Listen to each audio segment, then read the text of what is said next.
গাজা ধ্বংস করার পর একের পর এক আরব দেশ ধ্বংসের খেলায় মেতে উঠেছে ইসরায়েল। একই সময়ে গাজা ও লেবাননে ধ্বংসযজ্ঞ চালিয়ে দখলে নিয়েছে সিরিয়ার গোলান মালভূমিও।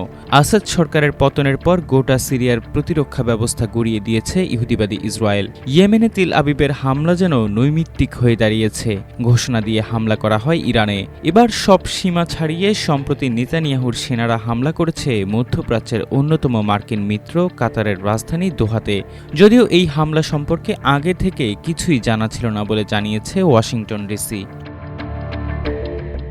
ইসরায়েলের এমন হামলার পরেই জরুরি এক বৈঠকে বসেছেন মুসলিম দেশগুলোর নেতারা। দোহায় অনুষ্ঠিত এই বৈঠকে ইসরায়েলি হামলার নিন্দা জানানোর পাশাপাশি নিজেদের মধ্যে একটি শক্তিশালী সামরিক জোট করার প্রস্তাবও দেওয়া হয়। বৈঠকে এই প্রস্তাব দেন কাতারের আমির Sheikh Tamim bin Hamad Al Thani. এর আগে উপসাগরীয় রাষ্ট্রগুলোর নিরাপত্তা নিয়ে একটি সামরিক চুক্তি করে বাহরাইন, কুয়েত, ওমান, কাতার, সৌদি আরব ও আরব আমিরাত।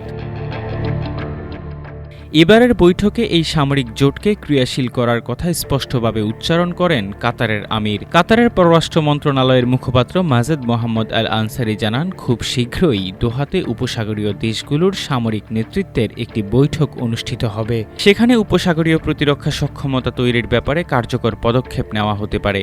কাতারি এই কর্মকর্তা জানান, যৌথ বিবৃতিতে স্পষ্টতই দোহায় হাইকমান্ডের একটি বৈঠকের আহ্বান জানানো হয়েছে, যাতে জিসিসি দেশগুলির নিরাপত্তা এবং যৌথ নিরাপত্তা নিশ্চিত করার জন্য আরও পদক্ষেপ নিয়ে আলোচনা করা যায়।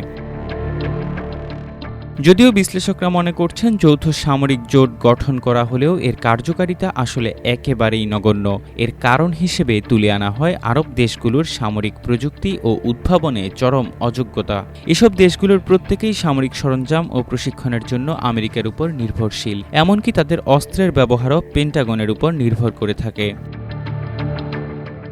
মাত্রাতিরিক্ত পাশ্চাত্য নির্ভরতার কারণে আরব দেশগুলোর সামরিক জোট সক্ষম হওয়ার সম্ভাবনা একেবারেই নেই, কারণ এসব দেশ কোনো কারণে ইসরায়েল বিরোধী অবস্থান নিলে তাদের সামরিক সক্ষমতা করুণ অবস্থায় পড়বে।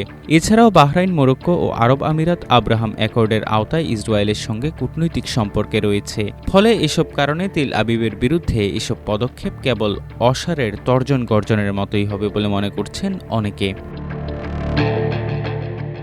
এহসান আব্দুল্লাহ, আমার দেশ।